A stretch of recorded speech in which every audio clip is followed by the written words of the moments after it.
एकीकडे आळंदीचा पालखी सोहळा जो आहे तो येत्या काही वेळामध्ये प्रस्थान होणार आहे आणि या संदर्भात संपूर्ण माहिती देण्यासाठी या पालखी सोहळ्याचे प्रमुख आहेत डॉक्टर उमप सर आपल्यासोबत आहेत. सर, काय सांगाल एकंदरीत यावर्षी काय नियोजन आहे पालखीचं? खरं तर इतका मोठा महापूर जो आहे तो इंद्रायणीनं दिला आहे. श्री संत ज्ञानेश्वर महाराज संस्थान कमिटी आळंदीच्या वतीनं आषाढी वारी पालखी 2026 आज 8 जुलै 2026 रोजी दुपारी 3 वाजता प्रस्थान होणार आहे. यासाठीची सर्व तयारी करण्यात आलेली आहे.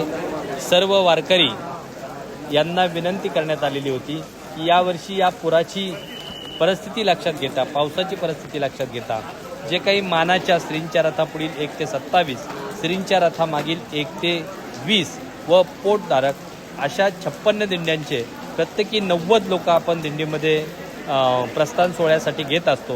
परंतु यावर्षी ती संख्या 10वर केलेली होती. परंतु पावसाचा जोर आणि नदीच्या पुराची पातळी कमी झाल्यामुळं ती संख्या आम्ही वारकऱ्यांची 10 ऐवजी आता 50 केलेली आहे. निश्चितपणे सर्व भाविक भक्तांना, वारकऱ्यांना माऊलींच्या या सोहळ्यामध्ये सहभागी होण्याचे अत्यंत आस असते.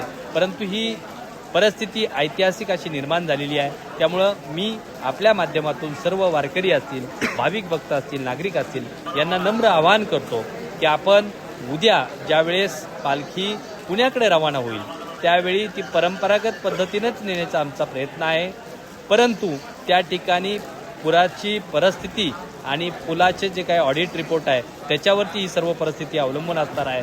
परंतु आम्ही सर्व वारकऱ्यांना विनंती करतो की आपण चरोली फाट्यावरूनच या सोहळ्यामध्ये सहभागी व्हावं. कारण मर्यादित स्वरूपामध्ये आम्ही ही जी काही पालखी आहे ती परंपरागत पद्धतीने नेत आहोत.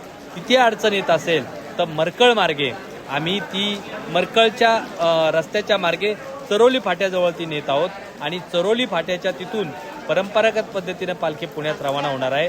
तरी आपल्या माध्यमातून सर्व वारकऱ्यांना, भाविक भक्तांना, नागरिकांना विनंती करतो की आपण चरोली फाट्याच्या तिथून या परंपरागत पालखी सोहळ्यामध्ये सहभागी व्हावं, ही नम्र विनंती. एकंदरीतच आपण पाहिलं तर हे होते राजेंद्र उमप, जे या संपूर्ण पालखी सोहळ्याचे जे आहेत ते प्रमुख आहेत आणि या पालखी सोहळ्यामध्ये कोणीही सहभाग येऊ नये. सध्या तरी इथून प्रस्थानानंतर ज्यावेळी पालखी चरोली फाट्याच्या दिशेने जाईल, म्हणजेच पुण्याच्या दिशेने जाईल, त्यानंतर संपूर्ण जे वारकरी आहेत त्यांनी ह्या पालखीत सहभागी व्हावं अशी विनंती त्यांनी केली आहे. खरं तर कोरोनानंतर ही दुसरी परिस्थिती आहे. आज स्वरूपात हा संपूर्ण जो मंदिर परिसर आहे तो अगदी शांतता आहे. या ठिकाणी कोणताही टाळ मृदुंगाचा जो गजर आहे तो आपल्याला ऐकायला मिळत नाही. याचं कारण जे आहे ते नैसर्गिक आपत्तीमुळे जो इंद्रायणी जी आहे ती दुथडी भरून वाहते आहे आणि या पार्श्ववर खबरदारीचा उपाय म्हणून या ठिकाणी हा संपूर्ण जो मंदिर परिसर आहे अवघ्या 50 वारकऱ्यांच्या उपस्थितीत हा पालखी प्रस्थान सोहळा जो आहे तो आळंदी या ठिकाणाहून पार पडणार आहे.